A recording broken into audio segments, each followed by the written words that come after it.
हमारा आज का चैप्टर जिसका नाम है पोलिनोमियल्स। ठीक है, सबसे पहले हम लोग जानने की कोशिश करेंगे पोलिनोमियल्स क्या होता है। तो पोलिनोमियल्स के लिए कांस्टेंट होना चाहिए टर्म, वेरिएबल होना चाहिए, और वेरिएबल का पावर के क्या होना चाहिए, होल नंबर होना चाहिए। ठीक है, तो इन सब चीज़ को समझने के लिए सबसे पहले हमें जानना पड़ेगा कांस्टेंट क्या होता है, वेरिएबल क्या होता है। ठीक है, होल नंबर तो हम लोग जान चुके हैं, फिर भी इसमें हम लोग देख लेंगे, रिवीजन हो जाएगा। ठीक है, तो कांस्टेंट कोई भी पॉजिटिव या निगेटिव इंटीजर हो सकता है। ठीक है, लाइक एग्जांपल हो गया 0 1 2 3 डॉट डॉट इन्फिनिटिव, या 0 -1 -2 -3 डॉट डॉट इन्फिनिटिव। कोई भी पॉजिटिव या निगेटिव इंटीजर क्या हो जाएगा, कांस्टेंट। अब हम लोग जानने की कोशिश करेंगे वेरिएबल क्या होता है।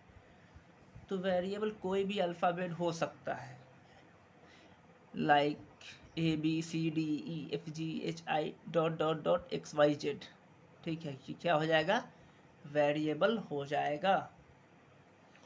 और थर्ड टर्म क्या है, तो हमें जानना पड़ेगा कि होल नंबर। तो होल नंबर क्या होता है, 0 से शुरू होता है और 1 2 3 डॉट डॉट इन्फिनिटिव। लेकिन होल नंबर कभी भी निगेटिव इंटीजर नहीं होता है।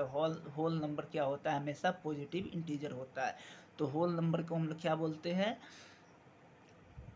होल नंबर या नॉन नेगेटिव इंटीजर। ठीक है, अब देखिए चेक करेंगे कि कोई टर्म पोलिनोमियल है कि नहीं। तो उसको चेक करने के लिए सबसे पहले हम लोग क्या देखेंगे कि वो कांस्टेंट उसमें है कि नहीं है, उसमें वेरिएबल है कि नहीं है, और वेरिएबल की डिग्री या पावर होल नंबर है कि नहीं है। तो मैंने एक एग्जांपल लिख रखा है, आइए इसको चेक करते हैं कि ये पोलिनोमियल है कि नहीं।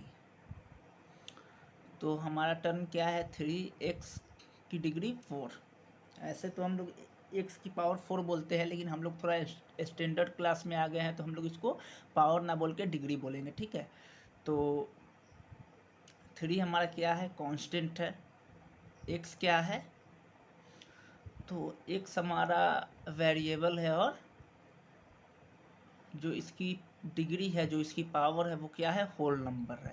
तो इसको हम लोग पोलिनोमियल्स, ये पोलिनोमियल्स है। तो हाँ, ये पोलिनोमियल्स है। ठीक है, अगर मान लीजिए यहाँ पे -3 हो जाए, ये -3 हो जाए, तो क्या अब ये पोलिनोमियल्स हैं, हाँ पोलिनोमियल्स है। क्योंकि जो कांस्टेंट होता है वो क्या होता है, कांस्टेंट कभी भी पॉजिटिव या निगेटिव इंटीजर हो सकता है। ठीक है, तो ये क्या हो जाएगा हमारा, ये मेरा पोलिनोमियल्स है। अब मान लीजिए कि x की जगह पे कोई अदर नंबर हो, जैसे PQRT, x कुछ भी हो सकता है। तो इस टर्म में क्या ये पोलिनोमियल्स है, तो हाँ रहेगा, क्योंकि वेरिएबल कुछ भी हो सकता है। ठीक है, क्लियर। अब हम लोग थोड़ा सा इसको डिफाइन करते हैं। ठीक है, तो हम लिख सकते हैं, ये coefficient of x is what. तो x का कॉफिशिएंट कौन है, तो 3 है। ठीक है, और x की डिग्री कितनी है, 4 है। और x को रिप्रेजेंट कैसे करेंगे, तो px करके रिप्रेजेंट करेंगे। इस टर्म को हम लोग रिप्रेजेंट कैसे करेंगे, इक्वेशन को हम लोग कैसे रिप्रेजेंट कर सकते हैं, तो हम लोग px लिख के रिप्रेजेंट कर सकते हैं। अब सेकेंड एग्जाम्पल में हम लोग देखते हैं, 5y की पावर 2। ठीक है, अब कोई क्वेश्चन पूछ सकता है, बुक में क्वेश्चन दिया हो सकता है, या कोई क्वेश्चन पूछ ले कोई एग्जाम में कि what is coefficient of y। तो कोफिशिएंट ऑफ y इज 5। ठीक है, और what is degree of y, तो डिग्री ऑफ y इज 2। और इसको रिप्रेजेंट कैसे करेंगे, तो पी वाई करके रिप्रेजेंट करेंगे। आई होप कि इतना क्लियर हुआ होगा। एक और टर्म हम लोग देखते हैं,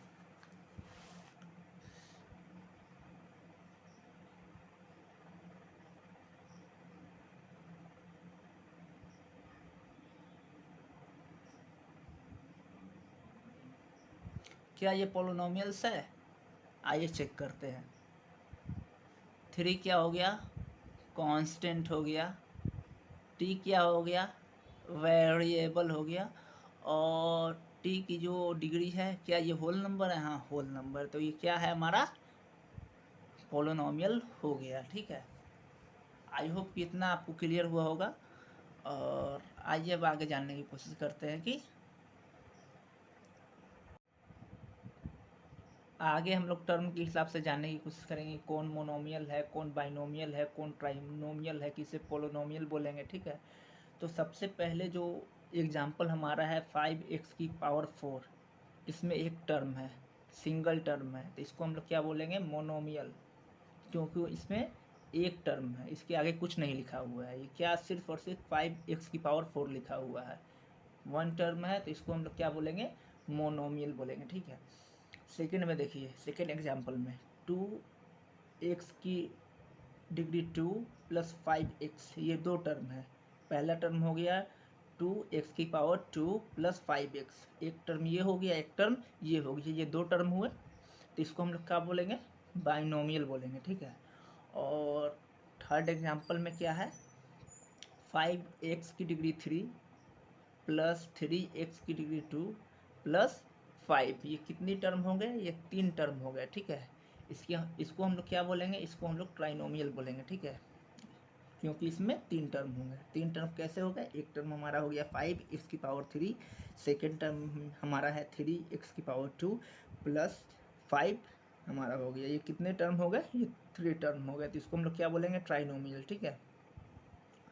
अब पोलिनोमियल में जिस टर्म में चार, मतलब चार टर्म हो, पांच टर्म हो, तीन से ज़्यादा होना चाहिए, ठीक है, जितना भी टर्म हो लेकिन तीन टर्म से ज़्यादा होना चाहिए, और ये पांच टर्म भी हो सकता है, 10 टर्म भी हो सकता है, कुछ भी हो सकता है, ठीक है।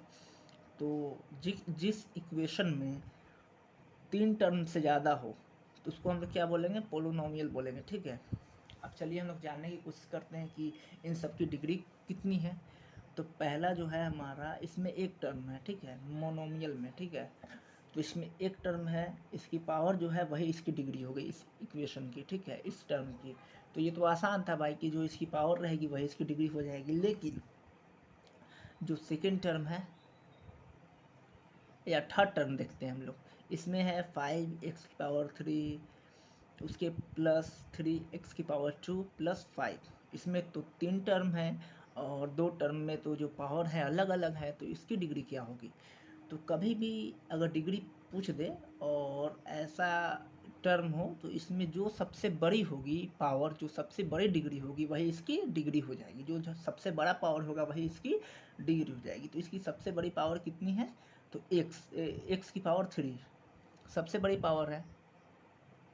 अब इस वजह से नहीं कि ये 5x⁻³ है, इस वजह से 5 को देखना ही नहीं है, हमें कांस्टेंट नहीं देखना, हमें पावर देखना है, हमें डिग्री देखना है। तो जिसकी सबसे बड़ी डिग्री है वही इसका क्या होगा, वही इसकी डिग्री होगी, ठीक है, इस टर्म की, इस इक्वेशन की। तो इस टर्म की डिग्री कितनी होगी, 3 हो जाएगी, क्योंकि सबसे बड़ा टर्म, सबसे बड़ी डिग्री कौन सी है, सबसे बड़ी पावर कौन सी है, 3 है, जो सबसे बड़ा पावर होगा वही डिग्री होगा, ठीक है। अब देखिए पोलिनोमियल में इसकी डिग्री कितनी हो जाएगी, 3 हो जाएगी। इसमें भी देखिए 6x⁻³ plus 4x⁻² plus 5x plus 1 sorry 6, ये पोलिनोमियल है, इसमें तीन टर्म से ज़्यादा है, तो इस वजह से ये पोलिनोमियल है और इसकी डिग्री कितनी है, 3 है। एक और एग्जांपल मैं देता हूँ।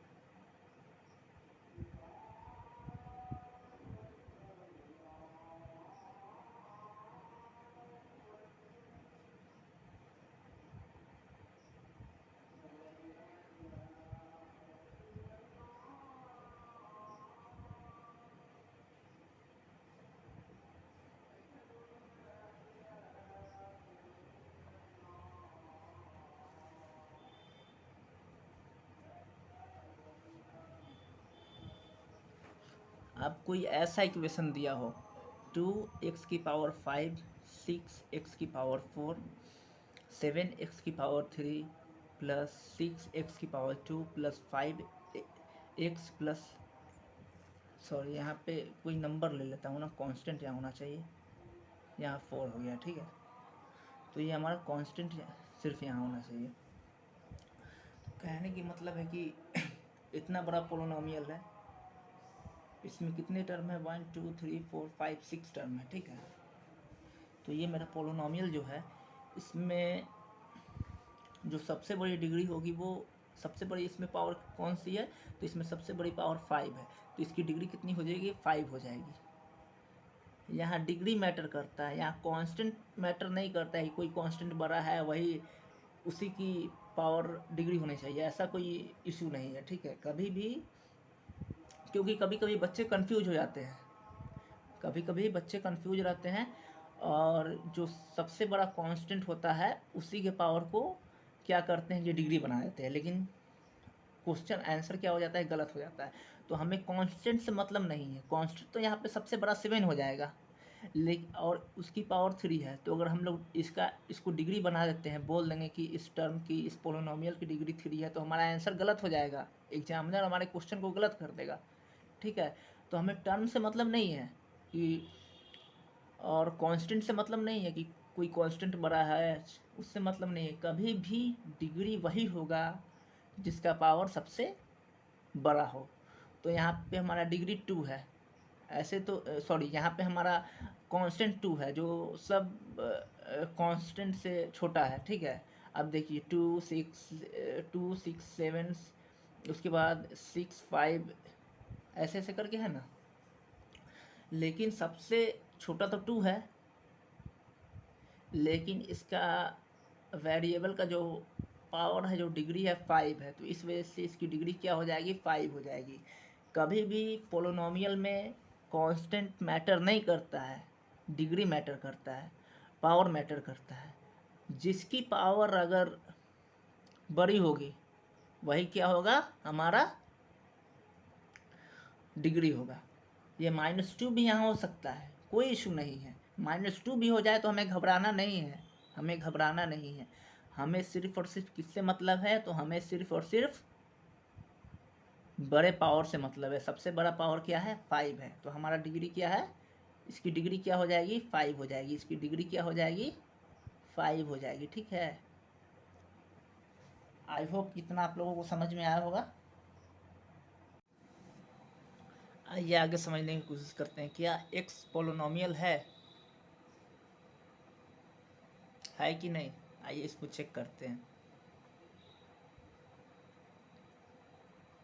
एक्स जो है इसके साथ कांस्टेंट में 1 लिख सकते हैं, हाँ लिख सकते हैं। तो x 1 into x equal to क्या हो जाएगा, एक्स हो जाएगा। और एक्स की पावर 1 लिख सकते हैं, किसी भी चीज़ की पावर 1 रहने का मतलब कि, अब देखिए x 1 into x equal to क्या हो जाएगा, एक्स हो जाएगा। अब एक्स की पावर 1 यानी एक्स एक बार, ये सिर्फ एक्स हो गया, तो क्या ये पोलिनोमियल हुआ, हाँ हुआ, क्योंकि ये सेटिस्फाइड कर रहा है, ये कांस्टेंट भी सेटिस्फाई कर रहा है, वेरिएबल भी सेटिस्फाइड कर रहा है, और वेरिएबल की power whole number 1 whole number है ना, तो इसको हम लोग क्या बोलेंगे। कोई पूछेगा सिर्फ एक्स पोलिनोमियल है, तो हाँ है भाई, क्योंकि ये सेटिस्फाइड कर रहा है। क्या एक्स स्क्वायर पोलिनोमियल है, हाँ है। कैसे, क्योंकि इसके आगे हम कांस्टेंट 1 लिख सकते हैं, किसी भी चीज़ में 1 से गुना करने से वो संख्या क्या होती है, वही रह जाती है। ऐसा तो हम लोग बच्चे क्लास में पढ़ के आए हैं ना। क्या 2 वेरिएबल सॉरी, क्या 2 ये है पोलिनोमियल है, हाँ है। कैसे भाई, तो 2 कांस्टेंट है, इसके साथ कोई भी वेरिएबल लिख सकते हैं, उस वेरिएबल की पावर क्या होनी चाहिए, होल नंबर होनी चाहिए। तो उस होल नंबर में हम लोग अगर 0 लिख देंगे किसी भी संख्या में, मान लीजिए कि x की पावर हमने 0 लिख दिया, तो किसी भी संख्या की पावर अगर 0 होती है तो उसका मान क्या हो जाता है, उसका मान 1 हो जाता है। तो अब देखिए x की पावर 0, इसका x का मान क्या हो जाएगा, 1 हो जाएगा, तो 2 इंटू 1 बराबर 2 हो गया। तो ये प्रूफ कर रहा है ना कि ये भी वेरिएबल है, क्योंकि ये कर दे रहा है, सेटिस्फाइड कर दे रहा है भाई, कांस्टेंट भी हो जा रहा है, वेरिएबल भी हो जा रहा है, वेरिएबल की पावर जो है होल नंबर हो जा रहा है। अब नेक्स्ट एग्जांपल में हम लोग देखते हैं 5x की पावर 1/2, क्या ये पॉलिनोमियल है। आइए चेक करते हैं। सबसे पहले कांस्टेंट ये हो गया, सेटिस्फाइड कर रहा है, वेरिएबल सेटिस्फाइड कर रहा है, लेकिन वेरिएबल की पावर क्या होनी चाहिए, होल नंबर होनी चाहिए। क्या ये होल नंबर है, नहीं, तो क्या ये पोलोनोमियल है? नहीं। नेक्स्ट एग्जांपल में 10x की पावर -1, 10 कांस्टेंट है, पॉजिटिव इंटीजर है, x क्या है? वेरिएबल है। लेकिन क्या वेरिएबल की पावर होल नंबर है? नहीं, नहीं है। तो क्या ये पोलोनोमियल है? नहीं, ये सेटिस्फाइड नहीं कर रहा है। आई होप कि आपको इतना क्लियर हुआ होगा।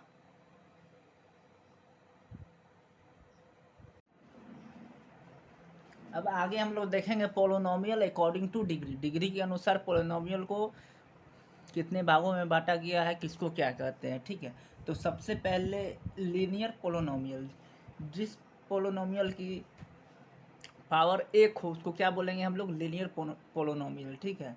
तो देखिए फॉर एग्जांपल 5x, यहाँ x की पावर कितनी है? 1 है, तो इसको हम लोग क्या बोलेंगे? Linear polynomial. फिर सेकंड एग्जांपल में देखिए 5x + 7, हमें टर्म से इसमें मतलब नहीं है, यहाँ पे 2 टर्म है ना, एक टर्म 2 टर्म, ठीक है। लेकिन हमें टर्म से इसमें मतलब नहीं है, इसमें हमें पावर से मतलब है। तो इसके पावर क्या हो जाएगा? इसका पावर 1 है, तो इसको हम लोग क्या बोलेंगे? लीनियर पोलोनोमियल, ठीक है। थर्ड एग्जांपल में हम लोग देखेंगे xy + 9, xy + 9, ठीक है। इसमें भी 2 टर्म है, लेकिन इसका पावर कितना है? 1 है।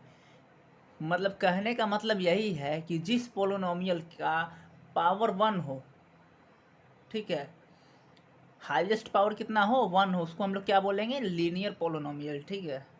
वो 2 टर्म में भी हो सकता है, एक टर्म में भी हो सकता है, लेकिन उसका पावर कितना होना चाहिए? 1 होना चाहिए, 1 से ज़्यादा नहीं होना चाहिए।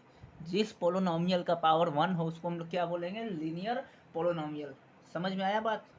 यहाँ तक आई थिंक क्लियर हो गया होगा, ठीक है। अब सेकंड है क्वाड्रेटिक पोलोनोमियल, ठीक है। जिस पोलोनोमियल का पावर 2 हो, हाईएस्ट पावर कितना हो? 2 हो, वो 2 टर्म में भी हो सकता है, ठीक है, उससे इट डजेंट मैटर। जिस पोलोनोमियल का पावर 2 हो उसको हम लोग क्या बोलेंगे? Quadratic polynomial. For example 5x²